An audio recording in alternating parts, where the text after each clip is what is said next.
యెషయా గ్రంథం 58వ అధ్యాయం 6వ వచనం. దుర్మార్గుల కట్టిన కట్లను విప్పుటయు, కాడిమాను మోకులు తీయుటయు, బాధింపబడిన వారిని విడిపించుటయు, ప్రతి కాడిని వెరగగొట్టుటయు నేను ఏర్పరచుకొనిన ఉపవాసము కదా. ఉపవాస ప్రార్థనలో దుర్మార్గులు కొన్ని కట్లు కడుతున్నారు.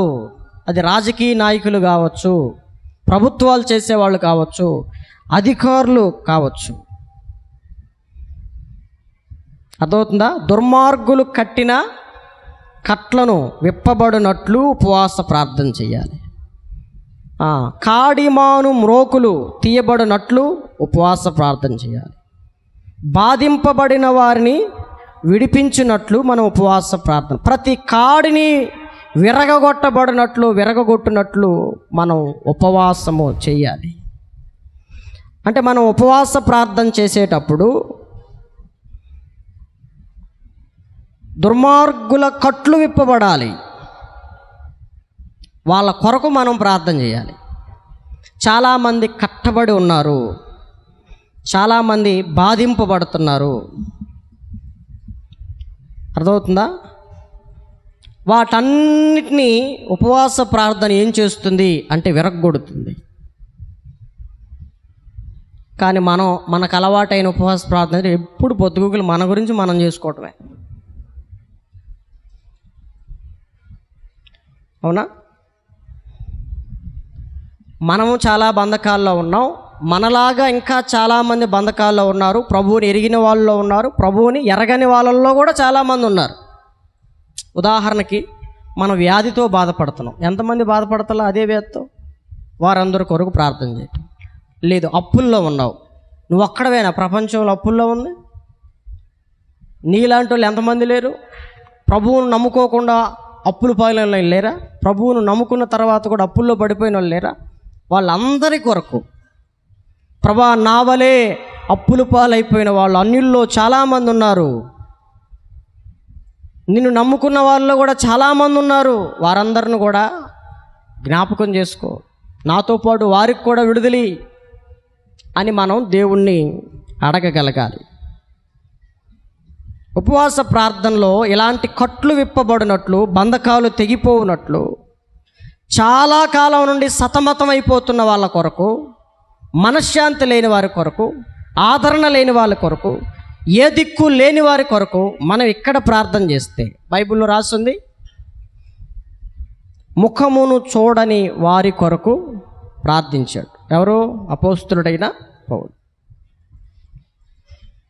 నా ముఖమును చూడని వారి కొరకు ప్రార్థించుటే నా ఎడల నీకున్న దేశమా.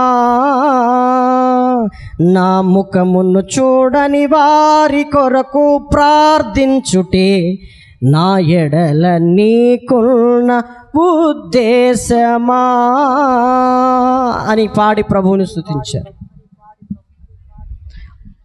మన ముఖం వాళ్ళకి తెలియదు, వారి ముఖం మనకి తెలియదు. తెలుసా?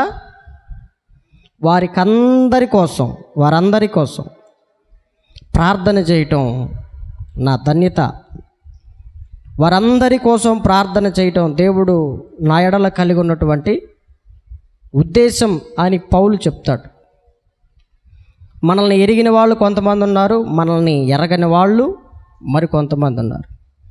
అయితే మనం ఎవరో ఎరగని వాళ్ళ కోసం కూడా మనం ఉపవాస ప్రార్థనలో వారి కొరకు, వారి క్షేమం కొరకు మనం ఎత్తిపట్టి ప్రార్థన చేయవలసిన అవసరత ఎంతైనా ఉంది. చూడండి, కొలస్సీలకు రాసిన పత్రిక 2వ అధ్యాయం 1వ వచనం. మీ కొరకును లవోదికయ వారి కొరకును శరీరరీతిగా, చూడండి, నా ముఖము చూడని వారందరి కొరకును నేను ఎంతగా పోరాడుచున్నానో మీరు తెలిసి కొనగోరుచున్నానో చాలు. దేశవ్యాప్తంగా, రాష్ట్ర వ్యాప్తంగా, ప్రపంచవ్యాప్తంగా నీ ముఖం ఎవడికి తెలియదు. వారి ముఖాలు మనకు తెలియదు. క్రీస్తు యేసు రక్త సంబంధాన్ని బట్టి మనం ఏం చేయాలి? వారి కొరకు ఉపవాసముండి ప్రభువా వారి కట్లు విప్పునాయనా, వారి యొక్క బంధకాలు తెంచయ్యా, బాధింపబడుతున్నారు విడిపించయ్యా అని ఉపవాస ప్రార్థనలో మనం వారందరి కొరకు మనం ప్రార్థన చేయగలగాలి. నాకేం ప్రయోజనం ఉపవాస ప్రార్థన చేస్తే? నీకేం ప్రయోజనం అంటే, నువ్వు ప్రార్థన చేస్తే దేవునికి మహిమ కలుగునట్లు అక్కడ వ్యక్తులు ఏం చేయబడతారు? విడిపింపబడతారు. మనం ఇంతవాటికి ఏమి నేర్చుకున్నాం? ఉపవాసం అంటే మన కొరకే, పొద్దుగూకులు మన కోసమే, పొద్దుగూకులు మన కోసమే. యేసు ప్రభు స్వభావం అది కాదు. యేసుక్రీస్తు అందరికీ ప్రభువు, యెహోవా అందరికీ ఉపకారం. మనం కూడా చూడండి, ప్రార్థన ఎప్పుడు చేసుకున్నా మన సంఘం కోసమే, సంఘంలో ఉన్న అవసరతల కోసమే. కాబట్టి మనలాంటి సంఘాలు ఇంకా ఉజ్జీవింపబడాలి, ఇంకా సంఘాల్లో ఇంకా మరింత ప్రక్షాళన జరగాలి, సేవకుల్లో మరింత పరివర్తన రావాలి అని అన్ని సంఘాల కొరకు కూడా మనం దేవుని సన్నిధిలో ప్రార్థన చేయగలగాలి. అటు ఉపవాస ప్రార్థనలో ఇలాంటి బంధకాలలో ఉన్నవారి విడుదల కొరకు, అంటే ఎవరో కొరకు నువ్వు ఉపవాసం ఉండి ప్రార్థన చేస్తే దేవుడు నిన్ను జ్ఞాపకం చేసుకుంటాడు. అర్థమవుతుందా?